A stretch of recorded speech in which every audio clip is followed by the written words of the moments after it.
So dito naman tayo. Nagulat ako kasi kanina nakita ko ito nakatumbang ganon. Tapos ito na nga nakasabog. Hindi ko alam kung may tumulak, nagpatumba o whatever.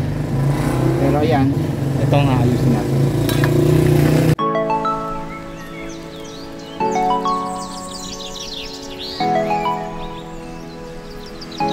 Ayan, dito naman sa labas, marami na rin nagbago. Kita niyo itong corner na to.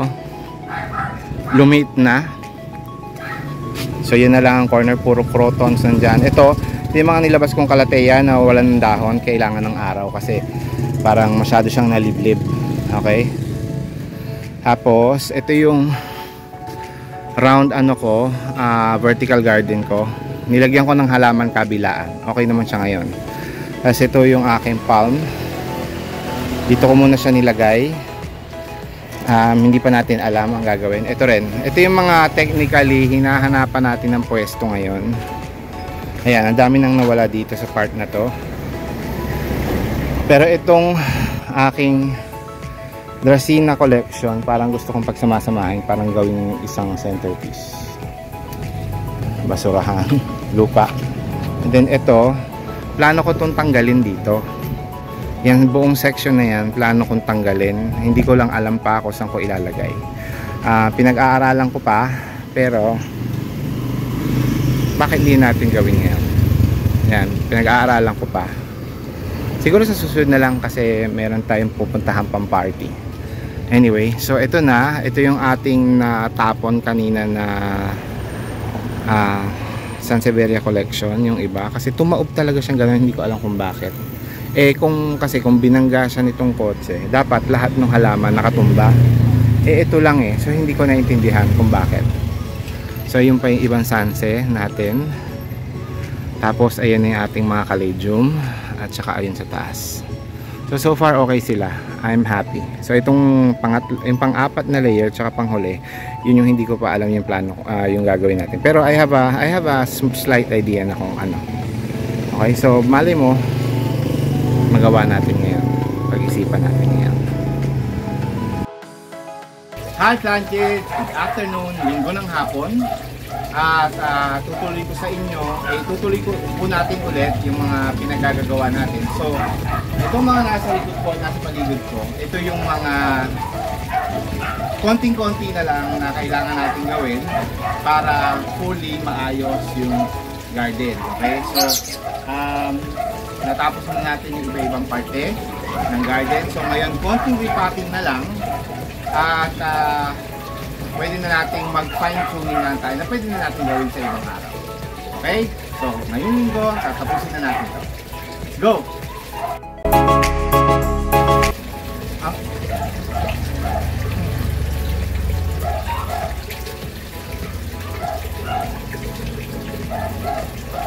Ang uunahin na natin kasi nanggaling kami sa bahay ng mami ko at meron ako mga halaman na hiningi sa kanya kasi yung iba dito nagkaroon ako tapos hindi ako naging successful. So humingi ulit ako sa kanya. Dati bumili ako. Ngayon humingi na lang ako sa kanya kasi alam kong maganda naman yung pagkaano niya, pagkaalaga niya. So unahin na natin to. Favorite ko to dati. Kaso naubos, nalusaw yung ganito ko. Ito ay isang Aglonema fish eye.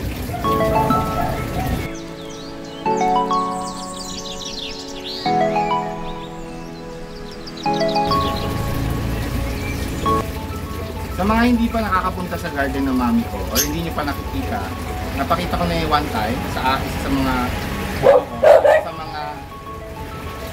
episode ko. Yung garden niya actually maliwanag lang. Hindi naman actually ganun din kaliwanag kasi merong malaking puno ng mangga na tumatakip sa lahat ng halaman niya. So isa-isa ito sa mga nasa ilalim ng pumumangga.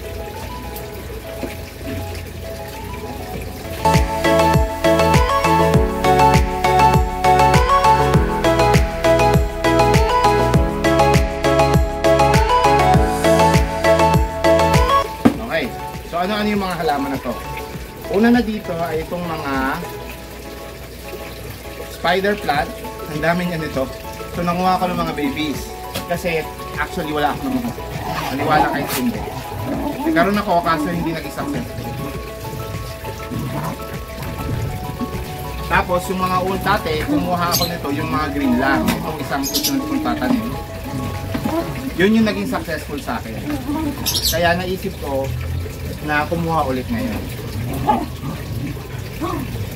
Kasi yung mga kinuha ko sa kanya wala pang baby. Tapos meron pa tayo dito kinuha. Yung green naman na kinuha natin. Kasi kung matatandaan nyo, meron tayong vertical garden na bilang sa labas. Lalo ko punuin ang halaman. At ito yung ilan sa mga ilalagay natin.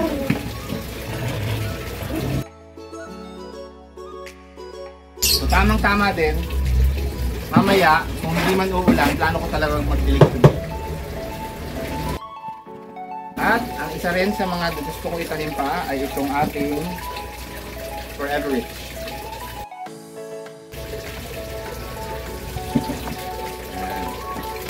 Kita nyo, itong pasong to halo-halo.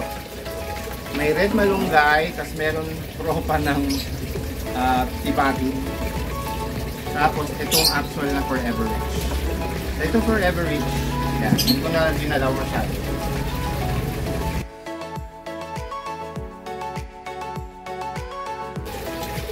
Ngayon, itong tibati, tatanim na lang natin dito.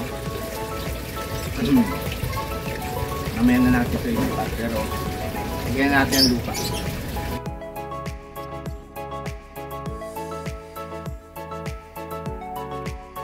Okay. So, ang susunod natin plano kong ilipat ay itong ating yung tawag dito? Monstera Deliciosa, kasi tingin ko yung ugat niya manipis na masyado para dun sa kanyang sa kanyang paso. Okay? So, itong pasong to, yan, ito ay isa naman sa aking mga regular houseplants lang naman. Pero na kapag propagation na ako nito, nilagay ko na doon. So, ito, ang plano ko paglagyan ng Monstera Deliciosa. So, unahin ko na to. Kasi itong mga to, sobrang dami ko na nito ng mga Birds of Paradise na ito. At least ito pag nilipat ko, kahit medyo malanta, okay lang. Madali namang mabuhay.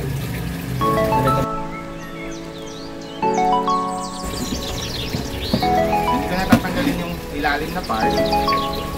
Pero ito, sinan nyo. Kaya ako nilalagay ko kasi sa mga malalaking kasi mabilis siya magulat yung mga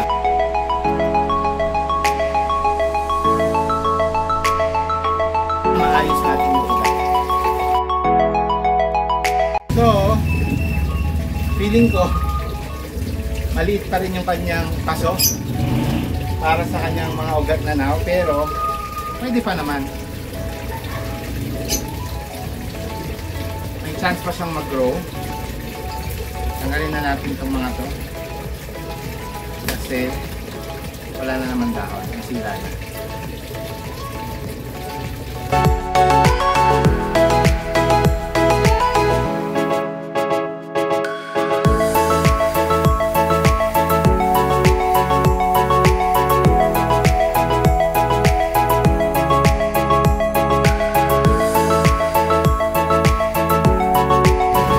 Itong gigantium natin,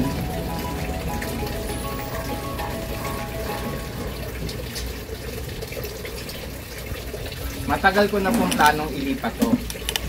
So ngayon, this is the right time, I guess, na magkaroon natin, ma-propagate na natin siya technically.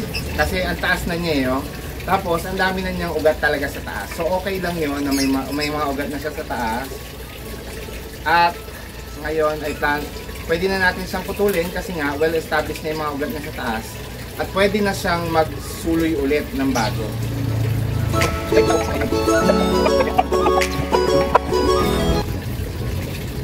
Takat na natin siya.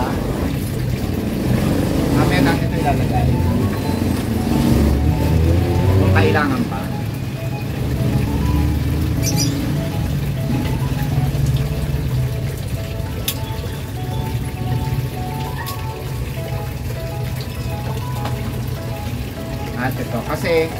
dati, ang ugali ko, ang ugali ko, tuwing merong ugat na masyadong mahaba, iniikot ko dito. So, ang dami na niyang ugat talaga na lumumog na ulit dyan. So ngayon, ang gagawin natin is tatanggalin natin yung ugat ay itong pasok, ay itong ugat, pagkakaugat niya dito sa pasong to para mapag-iwalay natin yung dalawa.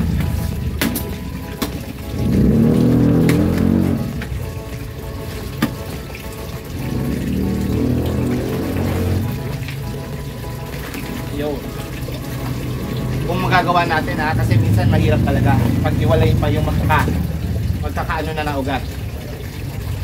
Ito, nagkaroon tayo ng butas dati kasi nandito dati sa taas. As nilipad, nahulog, na-shoot.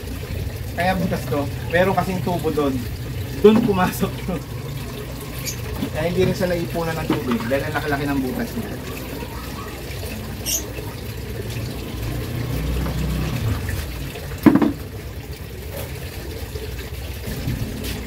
So mukhang hindi ko na mahihiwala ito.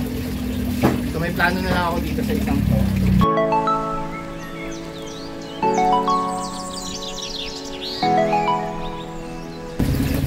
Nahihiwalay ko naman pala. Isa-isa lang, wag lang sabay-sabay. Ayun. Very good. So ito na nga yung lahat ng ugat niya. So hindi na tayo mahihirapan pala.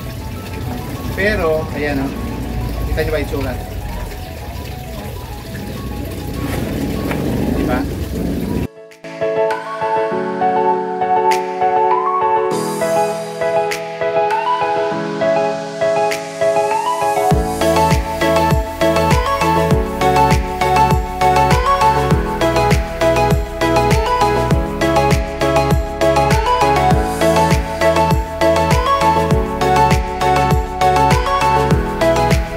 Naman to, mamaya natin gagalawin.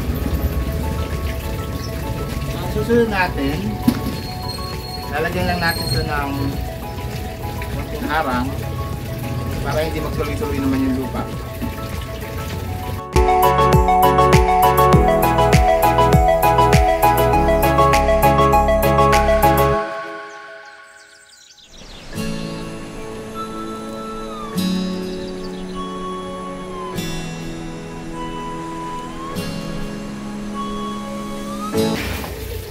Sa nangyaring to, parang hindi pala mas malaking paso yung pinaglagyan ko sa kanya.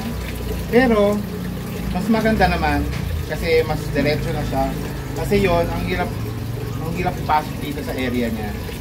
So okay na rin. At least medyo nakita natin kung gaano yung yung kanyang soil. So masaya naman siya. So parang repot lang nangyari. Parang ang dami natin nagawa. Pero ito, alam ko kailangan ko pa rin isang malaking paso, pero hindi ko alam kung para saan. So ito muna ang gagawin natin.